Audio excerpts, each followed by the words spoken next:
Election announce ಆಗಬೇಕು ತಮಿಳುನಾಡಿನಲ್ಲಿ ಈ ಬಾರಿ ಬಹಳಷ್ಟು ಬೆಳವಣಿಗೆಗಳನ್ನು ನಾವು ನೋಡಬಹುದಾಗಿದೆ. ಪ್ರತಿ ಬಾರಿ ಎಲೆಕ್ಷನ್ನಲ್ಲಿ ಎರಡು ಪಕ್ಷಗಳ ನಡುವೆ ಒಂದು ದೊಡ್ಡ ಜಿದ್ದಾಜಿದ್ದಿ ನಡೀತಾ ಇತ್ತು. ಈ ಬಾರಿ ಟಿವಿಕೆ ಇದೆ, ಶಶಿಕಲಾ ಒಂದು ಪಕ್ಷ ಘೋಷಣೆ ಮಾಡಿದ್ದಾರೆ, ಇನ್ನೊಂದು ಎಐಎಡಿಎಂಕೆಯ ನಾಯಕ ಪನ್ನೀರ್ ಸೆಲ್ವಂ ಡಿಎಂಕೆ ಕಡೆ ಹೋಗ್ತಾ ಇದ್ದಾರೆ. ಏನಾಗುತ್ತೆ ಇಂಟ್ರೆಸ್ಟಿಂಗ್ ಇದೆ. ಇದ್ರ ಬಗ್ಗೆ ಮಾತನಾಡೋದಕ್ಕೆ ಮತ್ತೊಂದು ಸಲ ಪ್ರಶಾಂತ್ ನಾಥು ನಮ್ಮೊಂದಿಗೆ ಲೈವ್ ನಲ್ಲಿ ಜಾಯ್ನ್ ಆಗ್ತಾ ಇದ್ದಾರೆ. ಈ ಬಾರಿ ತಮಿಳುನಾಡಿನಲ್ಲಿ ಏನಾಗ್ತಾ ಇದೆ ಪ್ರಶಾಂತ್? ಯಾಕೆಂದ್ರೆ ಇಷ್ಟು ವರ್ಷದ ತಮಿಳುನಾಡಿನ ಇತಿಹಾಸದಲ್ಲಿ ಎರಡು ಪ್ರಬಲ ಪಕ್ಷಗಳ ನಡುವೆ ಜಿದ್ದಾಜಿದ್ದಿನ ಹೋರಾಟ ನಡೀತಾ ಇತ್ತು. ಆದ್ರೆ ಇವತ್ತು ಕವಲೊಡೆಯೋದು ಜಾಸ್ತಿ ಆಗಿದೆ ಅಂತ ಅನ್ನಿಸ್ತಾ ಇದೆ ತಮಿಳುನಾಡಿನಲ್ಲಿ. ನೋಡಿ, ತಮಿಳುನಾಡಿನ ಚುನಾವಣೆಯ ಈಗಿನ ಸ್ಥಿತಿಗತಿಯನ್ನು ನೋಡಿದಾಗ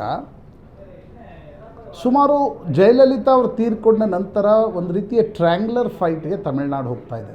ಯಾಕಂದರೆ ದಳಪತಿ ವಿಜಯ್ ಎಂಟ್ರಿ ಹೊಡೆದ ನಂತರ, ಅವರ ಪಾರ್ಟಿ ಆ್ಯಕ್ಟಿವ್ ಆದ ನಂತರ ಅವರು ಎಷ್ಟು ವೋಟ್ಗಳನ್ನು ತೆಗೆದುಕೊಳ್ತಾರೆ, ಎಷ್ಟು ವೋಟಿಂದ ಸೀಟಾಗಿ ಕನ್ವರ್ಟ್ ಮಾಡ್ತಾರೆ ಅನ್ನೋದರ ಬಗ್ಗೆ ಇನ್ನೂ ಸಾಕಷ್ಟು ಒಂದು ರೀತಿ ಆ್ಯಂಬಿಗ್ವಿಟಿ ಇದೆ. ಪ್ರಾಯಶಃ ಚುನಾವಣೆ ಘೋಷಣೆ ಆದಾಗ ಒಂದು ಸ್ಪಷ್ಟತೆ ದೊರೀಬೋದು. ಆ ಕಾರಣದಿಂದ ಬೇರೆ ಬೇರೆ ಕಾಸ್ಟ್ ಗ್ರೂಪ್ಸ್ಗಳನ್ನು ತಮ್ಮತ್ತ ಸೆಳೀಲಿಕ್ಕೆ ಎಐಎಡಿಎಂಕೆ ಮತ್ತು ಡಿಎಂಕೆ ಪ್ರಯತ್ನಿಸ್ತಾ ಇವೆ.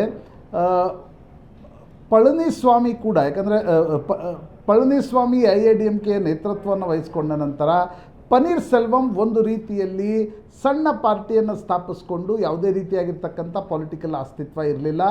ಆ ಕಾರಣದಿಂದ ಅವರನ್ನು ಸೆಳೆದುಕೊಂಡು ಕೆಲವು ಭಾಗದಲ್ಲಿ ಎಐಎಡಿಎಂಕೆ ಮತ್ತು ಆ ಕಾಸ್ಟ್ ಗ್ರೂಪ್ನ ವೋಟ್ಗಳನ್ನು ತೆಗೆದುಕೊಳ್ಬಹುದಾ ಅನ್ನೋದರ ಬಗ್ಗೆ ಒಂದು ಪ್ರಯತ್ನವನ್ನು ಡಿಎಂಕೆ ನಿಶ್ಚಿತವಾಗಿ ಮಾಡ್ತಾ ಇದೆ.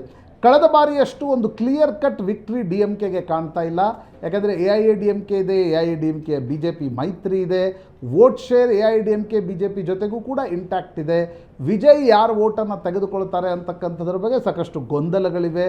ಆ ಪರಿಸ್ಥಿತಿಯಲ್ಲಿ ಹೊಸ ಹೊಸ ವೋಟ್ ಬ್ಯಾಂಕ್ಗಳನ್ನು ತಮ್ಮತ್ತ ಸೆಳೀತಕ್ಕಂಥ ಪ್ರಯತ್ನವನ್ನು ಎರಡೂ ದ್ರವಿಡ ಪಕ್ಷಗಳು ನಿಶ್ಚಿತವಾಗಿ ಮಾಡ್ತಾ ಇವೆ. ಭಾವನಾ, ಸ್ಟಾಲಿನ್ನ ನಡೆ ಬಹಳ ಇಂಟ್ರೆಸ್ಟಿಂಗ್ ಅಂತ ಅನ್ನಿಸ್ತಿದೆ ಪ್ರಶಾಂತ್. ಯಾಕಂದರೆ ಟಿವಿಕೆ ಪಕ್ಷದ ನಾಯಕನ ಬಗ್ಗೆ ಒಂದೇ ಒಂದು ಅಪಶಬ್ದ ಕೂಡ ಎತ್ತೋ ಪ್ರಯತ್ನ ಮಾಡಿಲ್ಲ. ಯಾಕಂದರೆ ತಮಿಳುನಾಡಿನ ಇತಿಹಾಸ ಯಾಕೆ ಅನ್ನೋ ಕಾರಣ ಕೊಡುತ್ತೆ. ಇದರ ಜೊತೆಗೆ ಈಗ ಪನ್ನೀರ್ ಸೆಲ್ವಮನ್ನ ಪಕ್ಷಕ್ಕೆ ಸೇರಿಸ್ಕೊಳ್ತಾ ಇದೆ.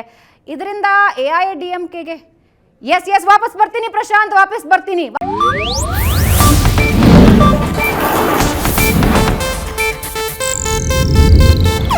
ಇದು ಏಷ್ಯಾನೆಟ್ ನ್ಯೂಸ್ ನೆಟ್ವರ್ಕ್ ಪ್ರಸ್ತುತಿ.